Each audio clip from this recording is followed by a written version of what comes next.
আসসালামু আলাইকুম।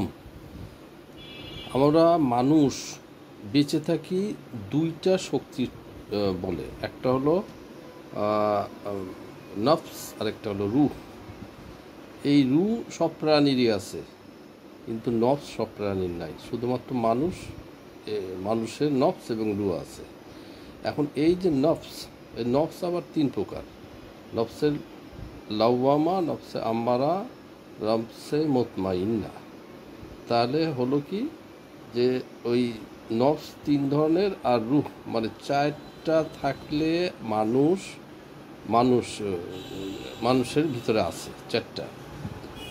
এখন এই যে নফসে আম্বারা, এটা কিন্তু অত্যন্ত ক্ষতিকর। মানে শয়তান আমাদের সকলের সঙ্গেই আছে। এই শয়তান নফসে আম্বারাকে সবসময় জাগ্রত করে, এই যার ফলে আমরা পাপ করি, বিভিন্ন অন্যায় করি, যেটা বেহেশতে যাওয়ার জন্য বাধা স্বরূপ হয়ে থাকে। তো এই জন্যে নফসে আম্বারাকে দমন করে রাখলেই আমরা ইনশাল্লাহ কামিয়াব হব।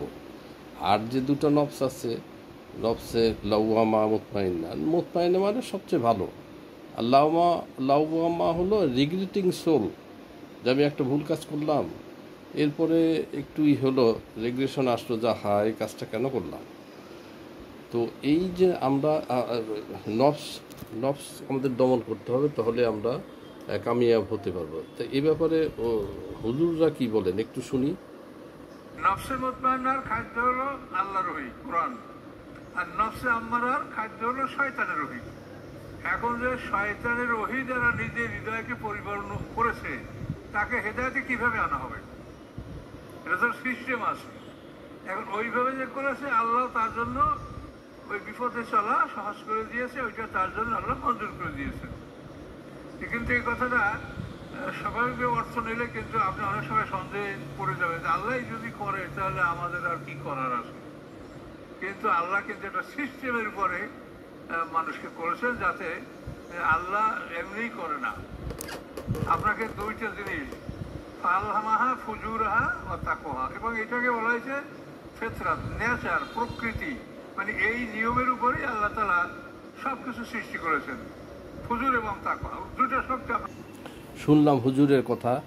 এই যে হুজুর বললেন ফুজুর এবং তাকওয়া, ফাল হামাহা ফুজুর আহা ও তাকওয়া, প্রত্যেকটা মানুষের, হিন্দু বৌদ্ধ খ্রিস্টান যেই ধর্মেরই হোক, তাদের ভিতরে এই দুইটা ফাল হামাহা ফুজুর আহা তাকওয়া, ফুজুর এবং তাকওয়া, ভালো মন্দ কাজের স্বাধীনতা আল্লাহ দিয়ে রেখেছে।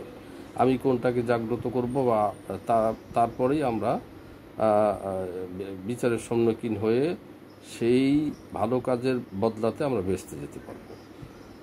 তা এই জন্যে আমাদের একটু বোধগম্য হওয়া দরকার যে আমরা ভালো কাজ করতেছি কিনা। শয়তানকে দূরে ঠেলে আমরা ভালো কাজ করলেই তবেই বেহেশতে যাওয়ার আশা করতে পারি। আল্লাহ রাব্বুল আলামিন আমাদের তৌফিক দিক, আমিন।